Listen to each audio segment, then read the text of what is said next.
Welcome to episode 5 of Pep Talk. I'm Asher Lowe, today joined by men's basketball. We got Houston Millette, Ethan Anderson here, live and direct from the Pepperdine locker room. And Houston, I wanted to start with you. You've grown up here, I feel like, in the last 3 years. Watched you from a freshman to a sophomore, and now an upperclassman, a junior. You've always been a vocal leader of this team from the time you stepped on campus. I've noticed that. But how is it different now approaching this season as an upperclassman and one of the older guys? Yeah, I would say it's a lot different being a junior now. You have a better feel for everything. You're older. You feel more experienced. You know how our offense works, how our defense works. You know how Coach Romar is, the coaching staff, what they expect from you. Everything's you just have a better feel for everything as a whole. I'd say freshman year is just so much is being thrown at you. It's kind of like a brain overload. And then sophomore year is this time of you know what you're supposed to be doing, but you just don't do it consistently. And junior year, it feels like it all makes more sense. Everything's kind of slowed down a little bit. You've been in certain situations, you've played in certain games. You have enough. I'm fortunate to have enough minutes under my belt where I have been in some very interesting outcomes of some games. But overall, I mean, it's fun. Like all the guys, we have some younger guys, a lot of sophomores, a couple freshmen, but it's a lot of fun being kind of older, having more experience, and then just looking at you, asking questions. And I think one of my favorite things is to see, on a freshman face, you can just tell, when everything's just moving at a million miles per minute. And I know how that feels, and so much is going through their head on and off the floor, so it's cool to kind of help them out with that. Ethan, you bring a ton of experience. Even though it's your first year here in Malibu, you bring a bunch of experience across times at USC, Wyoming, and now to Malibu. How have you approached being a leader of those younger guys, helping them through some of those moments where the wheels are spinning? You remember being there, I'm sure, yourself. How's it different approaching this as a senior? Well, definitely as a senior, for me, it's been tremendously different, just because like Houston said, I've kind of seen every outcome, every situation. I've lost a lot of games. I've been number 5 in the country playing. I've been playing the entire game and begging for a sub, and I've also been in a situation where I didn't get in as much as I wanted to. So I think that adds tremendous value, which is why I think I'm in the right place, because I think not only just to play basketball and be successful, but to help people around me. And so I feel like that's definitely been a help for this team, and I think we're going to really see that here soon. But I would definitely say I'm still learning also, because every situation I've been in has been different. My role on the team has been different, whether it be bigger or smaller. And so I'm also still learning my role and learning how to get everybody better while still adding points on the board and still bringing a lot of defense. And so I'm also still learning, which is what I tell them also. And so this whole experience is never going to be for your whole basketball career, you're going to be in the same situation to where you could just wake up every day and know what you're going to expect. It's still new things for me too. So this transition has been really smooth out. As far as on the floor, and we'll get into fantasy football later, I promise. We'll get into some college football talk, which I know we want to get to, Houston. But as far as on the floor, I feel like we haven't seen, at least from an outside perspective, we haven't really seen what this team is yet, just because of Boubacar Coulibaly, Javon Porter being out the way they are right now, waiting for them to come back and then really be at full strength. Yeah. You mentioned Boubacar looked awesome in practice yesterday, just immediately changed the offense. You said to me before we started recording. How would you evaluate the on-court performance, and then do you feel like you'd agree with that assessment that we don't really know what we are yet as we enter WCC play? I would say for one, Javon is a great player. Boubacar's a great player. Boubacar ended up getting hurt kind of towards later, one of our last games out of conference in Hawaii, and then Javon's been out for the past couple months.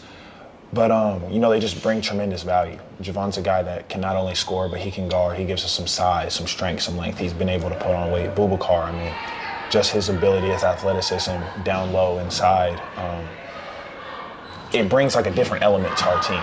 And I think right now we struggled at times, we've competed at times, but I wouldn't say this is the best representation of our team, just because we don't have those two guys. Those two guys bring a ton of value. But even without them, we still do need to do a better job and still do need to figure out those things, because it's not like those two come back and then automatically everything's all perfect and new. We still have to find a way to win and play together.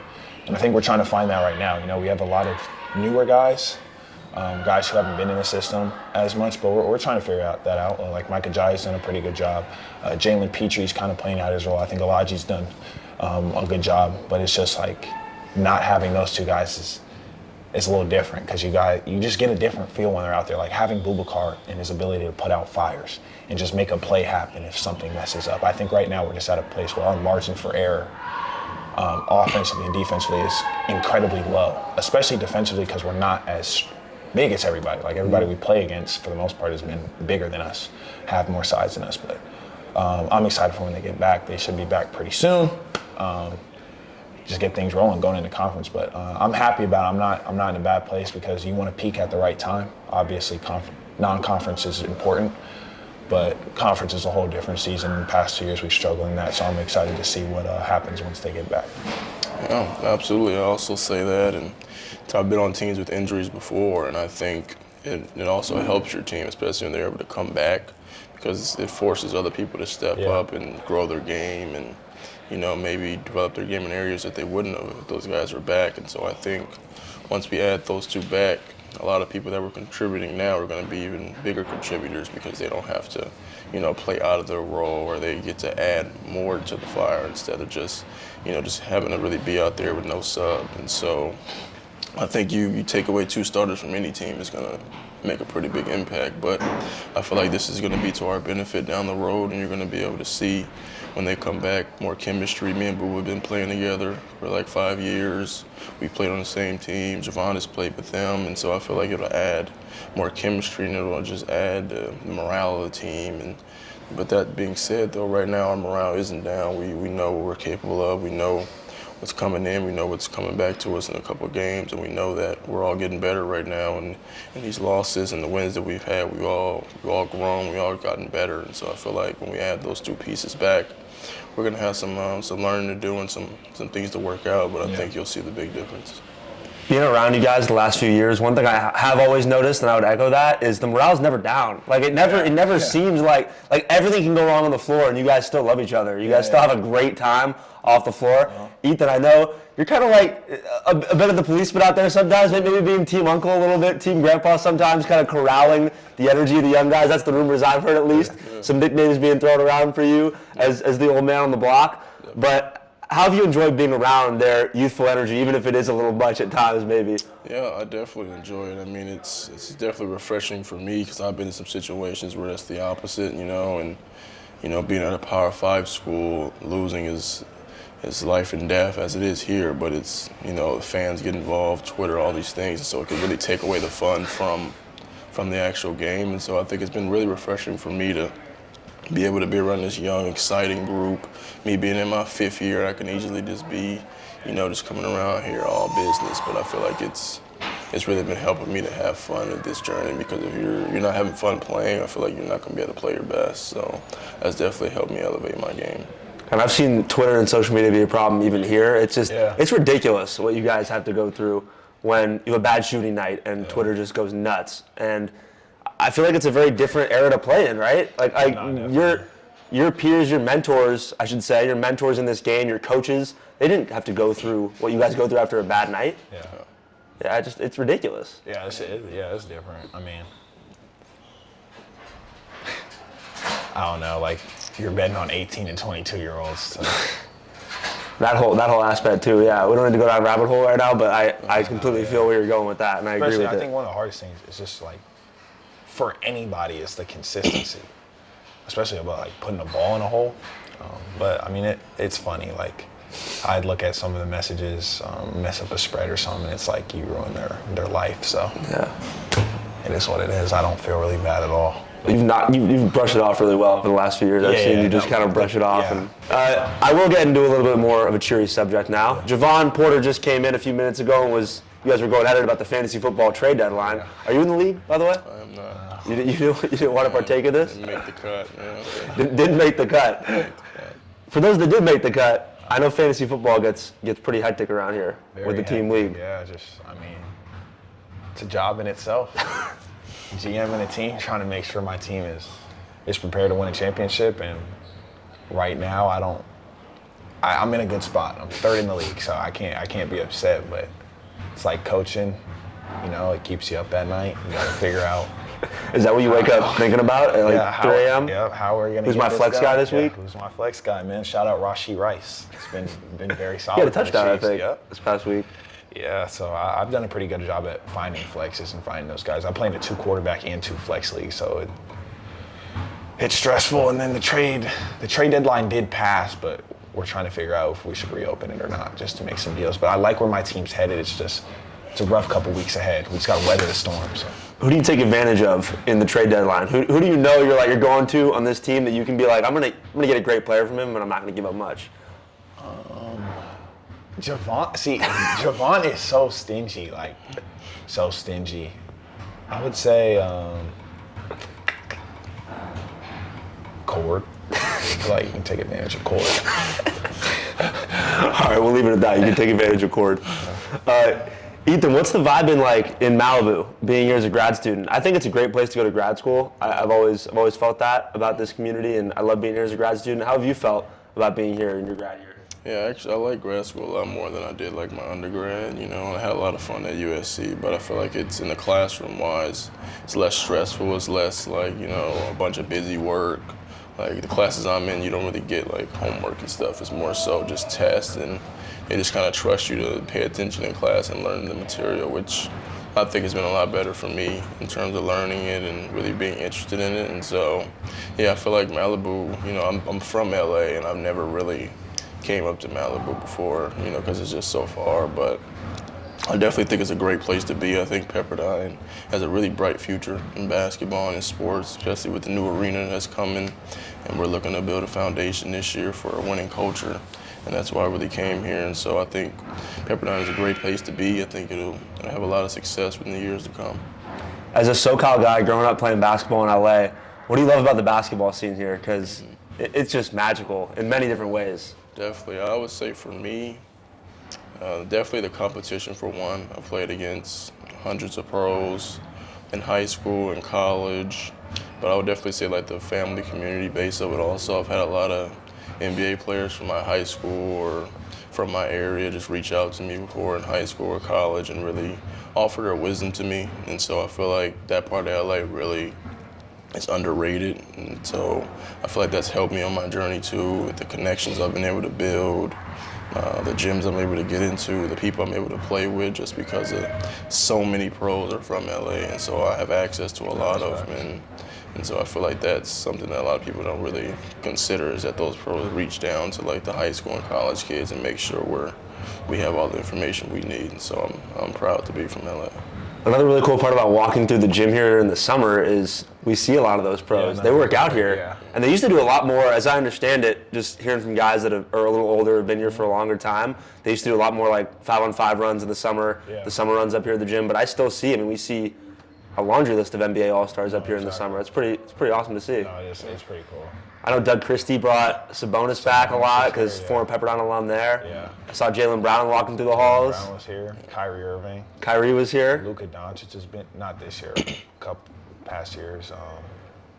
A lot of guys. Chris Duarte was just recently here. Do those guys interact with you guys ever, or you get to talk to them, or? Yeah, my dad worked at Cal, when Jaylen Brown was there in the athletic department, so I'm familiar with him. I don't know if he really remembers me quite as well because I was pretty young, but I got to talk to him a little bit. Kyrie was super cool too. Kyrie was someone that was really cool to talk to. I got to watch him work out a couple times. During one of his workouts, he had he brings all his closest friends, his tribe, as he would say, and they all one day they shot for a while, and then the next day he played 21 for 2.5 hours, and they would double team, triple team him. And then Coach Romar asked him why are you playing 21? And he said, because this is what's gonna happen to me in the game. So you get doubled and tripled, basically? And I gotta figure out a way to get through these situations and be creative. It's just his level of basketball is just creative. It's an art form to him, and I think that's pretty cool watching him. It shows too. Yeah. It shows that he trains that way. Yeah. Speaking of Coach Romar, there are few people that you universally in basketball hear as great things about as a human being as Coach Romar. Everybody that meets him, everybody that plays for him, it's the same reaction, just the best person to play for and talk to and learn from. What has your guys' experience been like with Coach?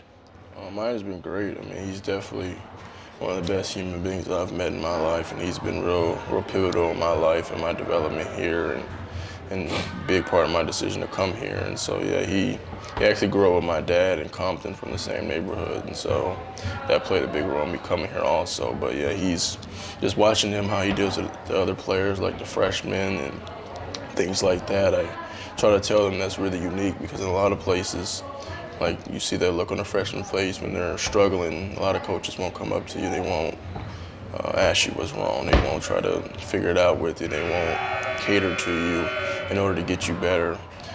Coach Romer has a really good balance of knowing when to, ask what's wrong and knowing when to get on you and hold you accountable. And so I commend him for that. And he's one of the best people I've seen be able to handle players.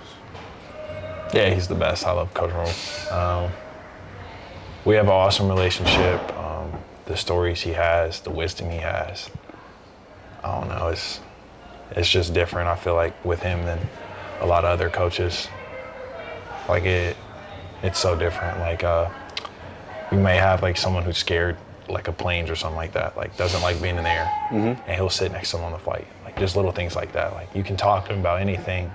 He's very passionate about basketball. He's helped me in a lot of different life situations that had nothing to do with basketball, and just sitting in his office just talking, like breaking down in his office. He's always been there, so I love Coach Romar, forever indebted to him. But yeah, he's just, humble. Like, his humility is awesome. He's Coach Romar, man. He's the best. He's still old, but that's not, I love Coach Romar though. He's the best, man. It's a Hall of Famer right there. Yeah, New Hall of Famer. For sure. And deserved Hall of Famer. Yeah. The rest of the year, a lot of stuff in front of us. WCC play obviously in front of us, getting healthy, hopefully as a team. What would be success to you guys over the next few months? Because this season is pretty much unwritten so far. Yeah, for me, I think for our team, definitely being the best we can be, being able to, after every game, look at film and say that we competed and we did the things that we wanted to do. And so I think this team has great potential. I've been on a lot of talented teams, and this is one of them that I'll add to that list. And so I think for us, success can be finishing top in this conference with having our slow start that we've had right now. But I think that'll play to our advantage in the future with people be taking us lightly maybe. And so I think we can finish at a top place, but at the same time, we can't worry about rankings and where we're going to finish right now. Right now, it's just daily. We just have to get better every day in practice. Coach says it every day is where it starts in practice, and so that's really what we're focused on. Yeah, I would say for sure to piggyback off him, be the best we can be, and then at some point we got to do it. We got to win games, so try and run the tables, especially for the rest of this non-conference table, and then once we get into conference, see how good we can be, see if we can stack up some wins, go into the WCC tournament, and just compete to the best of our ability, I'd say. Some good challenges coming up at Colorado, at Louisville, and then into WCC play. Can't wait to see how it all shakes out for you guys. Thanks for hopping on Pep Talk. I appreciate it. Thank you. Thank you.